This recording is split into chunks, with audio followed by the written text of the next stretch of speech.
The Mesa Chamber of Commerce Inside Business Podcast brings you a unique view of Mesa through its vibrant business community and the subjects that are important.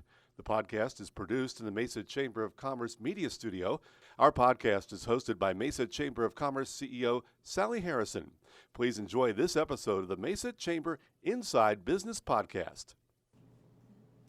Hi, I'm Sally Harrison, President and CEO of the Mesa Chamber of Commerce, and today in our podcast studio we have Kathleen Gramzay, and she is with Kinessage. Correct. All right, I got it right. Yes, you did. Yes. So let me read a little something that you already know, but our listeners don't. Over her 25-year holistic health career, Kathleen, NSICP, tell me what that stands for. Neurosomatic Intelligence Practitioner. Holy cow, wouldn't have guessed that. Has forged her own resilience trail using the nervous system and movement to restore the body-mind, first of her own, then her clients and students. She's founder of Kinessage LLC, a Bodymind Resilience Innovator, Neurosomatic Intelligence Certified Practitioner and Facilitator, author, speaker, and developer of Kinessage, Mindful Resilience Kinessage. Release your pain self-care system and Kinessage massage through movement. Kathleen was a 20-year board-certified massage therapist and national continuing education provider of her programs to massage, occupational, and physical therapists around the country. Holy cow. That's a mouthful. It is. You've done a lot. Kinessage supports performance and culture-conscious leaders with resilient strategy and body-mind resilience programs that reduce stress, burnout, chronic tension, and pain, and increase mental resilience and long-term health for greater overall well-being and substantial success. I think everybody I know needs something of that. Absolutely. We're human beings, and the world is a little wild place right now. Yeah, it is. Very wild. Well, I'm glad you're here.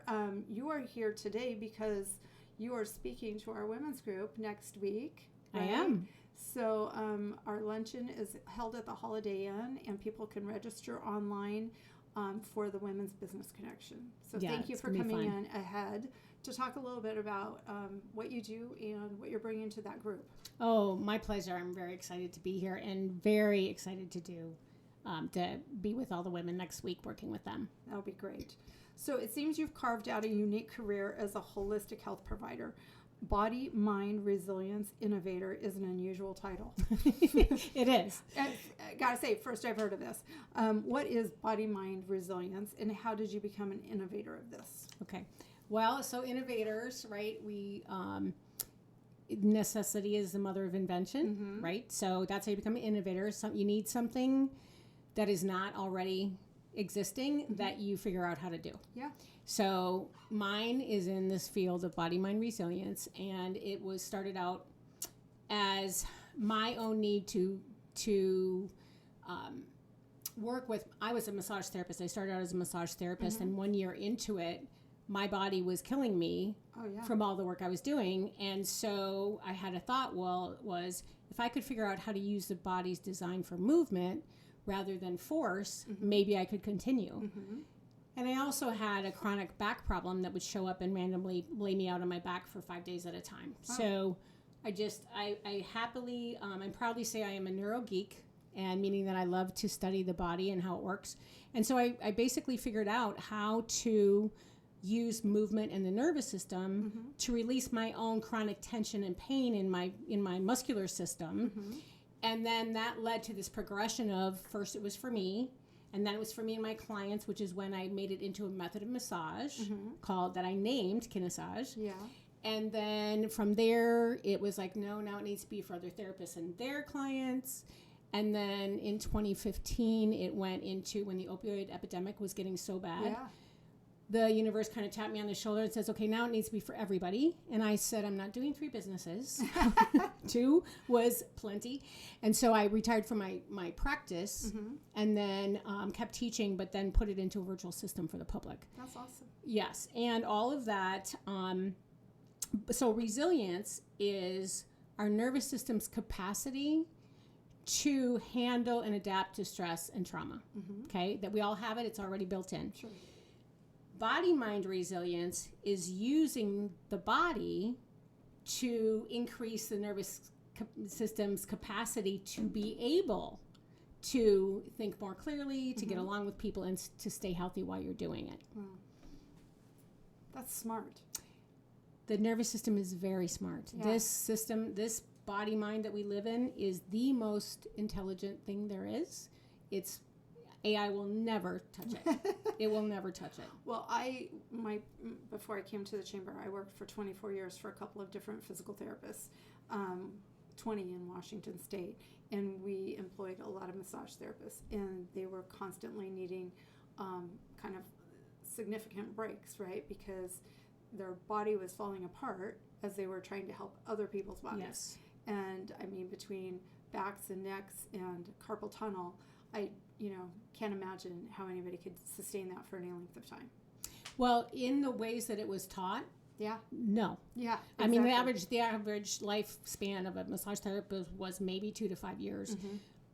When I figured out how to use the body's design for movement instead, I had a 16-year practice, and I worked 6 days a week, and that would be like 4 90-minute massages back to back without pain. Wow. After the first year, after I figured it out, because we are designed we have resilience built in.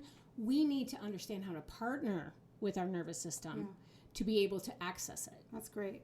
Well, your topic for next week's meeting is called The One Critical Skill Ride the Waves of Life More Resiliently.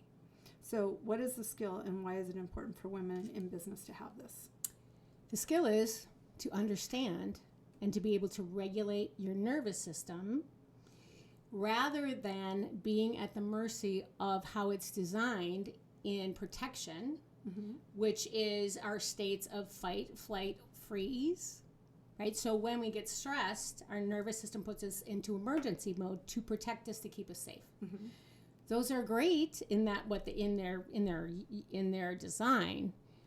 And they are not so great when we are basically being run by them. So what happens when we're when we're in fight, then anger and frustration shows up.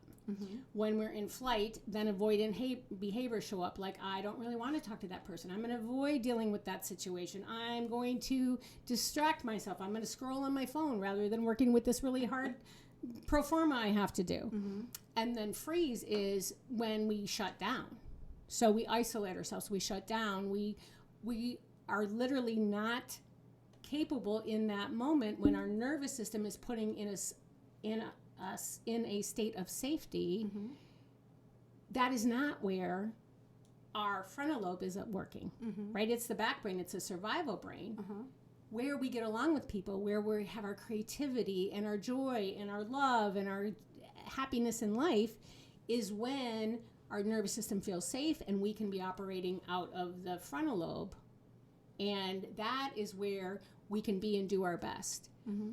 Women and other minorities have had lots of trauma and challenges that have put us in our nervous systems, pattern them into those protective states. Okay. So that is when our nervous system is deciding how we're going to show up.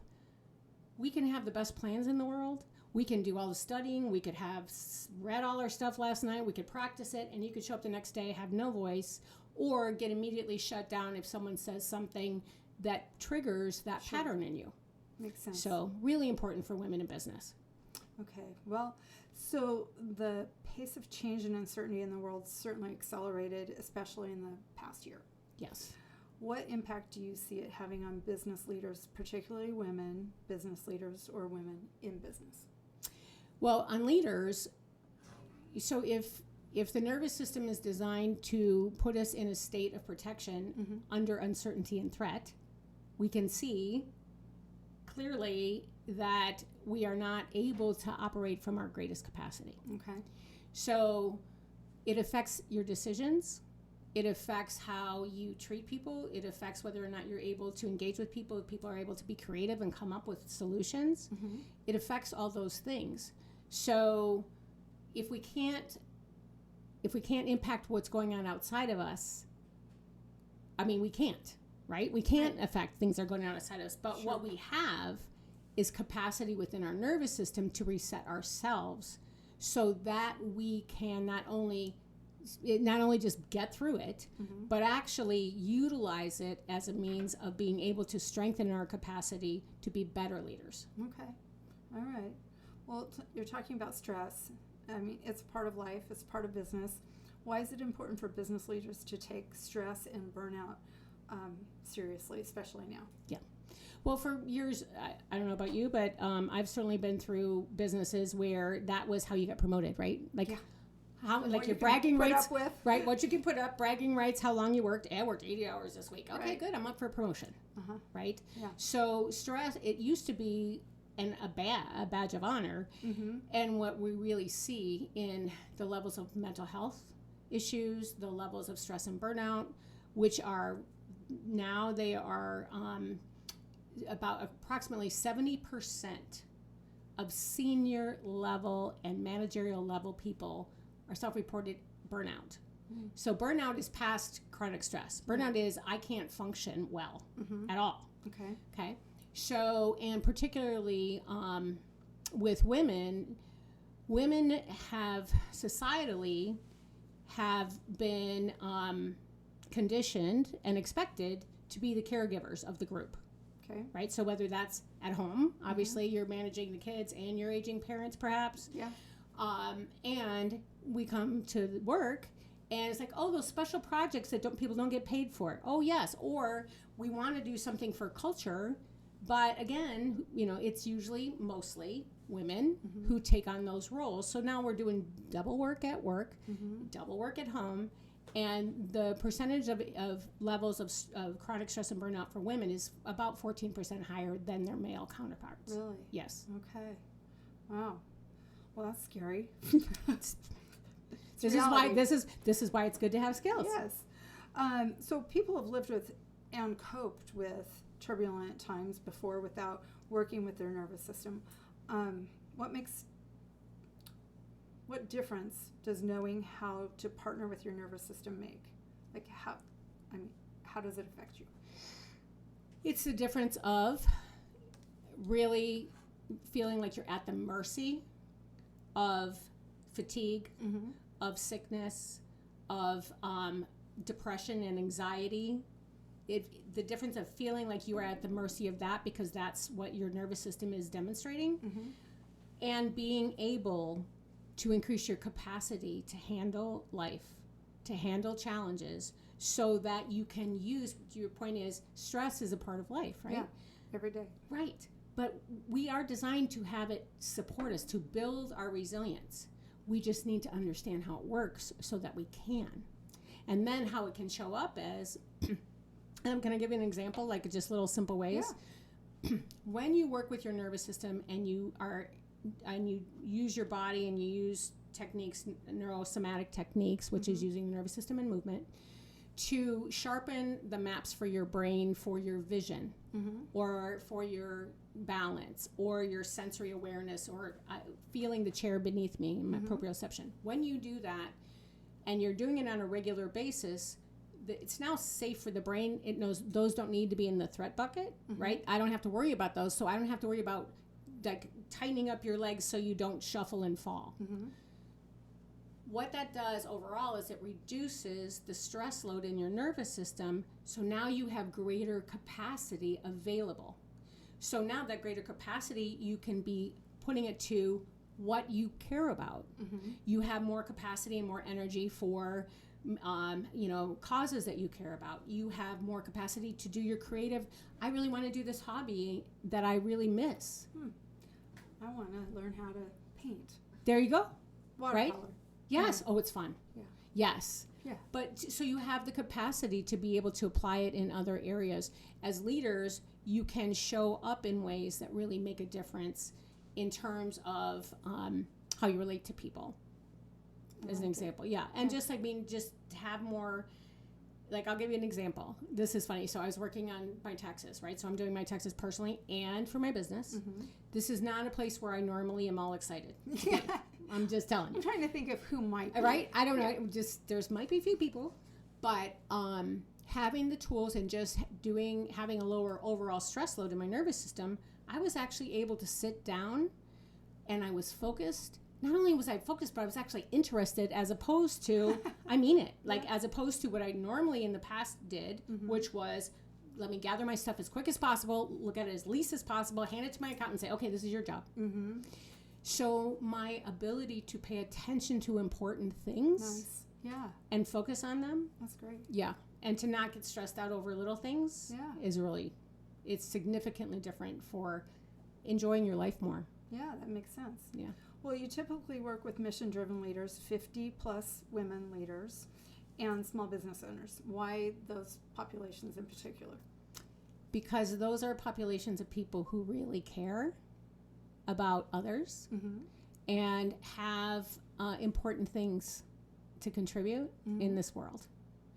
And now more than ever, we need strong, conscious leaders who care about each other. We care about our communities. We care about each other as individuals. We care about the state of our environment and our economy and all the things. Yeah. And mission-driven people and women have been conditioned to care for everybody else first, right? So at their expense. So hence the burnout there. Mission-driven leaders are they don't punch out at 5 o'clock. Right? You can relate to that, right? When you care about it, you don't. And so as a result, they're most prone to burnout and overgiving as well. So having the skills to be able to have healthy boundaries, which is a saying is that boundaries are the distance at which I can love you and me equally. Great. Right? I can consider my needs equal to whatever else I'm looking here and set the boundaries that allow people to respect them. And then support, right? Offer support as opposed to taking it all on. Sure. And then burning out and then other people being clueless because we haven't helped them to see it. Well, I think next week's Women's Business Connection will be fun, but it will be very informative. And I think you've got something to offer all the women in the room, obviously, not just those that are over 50. No. But some of the younger women in business that hopefully we can help them so they don't get to a point, right, where I might be. Exactly, right? Yeah. Right, and to your point about that, it is for everybody at every age. But with 50-plus women, one of the reasons why that is one of the areas that I work with is because of all the trauma that we have been through to get to where we are. Yeah. Teaching younger women now to have these skills so they don't have to go there is absolutely part of the equation. That's great. Yeah, and this is also going to be this is going to be participatory. This is not going to be a lecture. Good. Yeah, I mean it's information, but it's applied resilience. That's awesome. Yeah. So obviously people can register online, but if they have questions or if they want to maybe look you up on LinkedIn, see more about you, like how can people contact you? Yeah, LinkedIn's great. Just Kathleen Gramzay. I'm much more on my personal. Gramzay. Correct. Okay. Zay. Yeah. Kathleen with a K. Yeah, and Gramzay with a G because everybody thinks it's without it. Right. So yes. Yeah. Yes. And LinkedIn. And then my website is my name. So KathleenGramzay.com is, but LinkedIn's a great way to connect. Okay. Yeah. Cool. I'm really excited about doing this. My pleasure. It's good for us to be able to give everybody a little perspective of what they're going to, have as a presenter and, potentially what they're going to learn. Exactly. Yeah. Happy to do it. Thank you. I appreciate you coming by. My pleasure. It really is fun. Thank you. Appreciate it. This has been a Mesa Chamber of Commerce Inside Business podcast. You can find all podcast episodes at iTunes, Spotify, or your own favorite podcast website. You can also find them online at mesachamber.org. Content of this podcast is copyright the Mesa Chamber of Commerce, unless otherwise noted.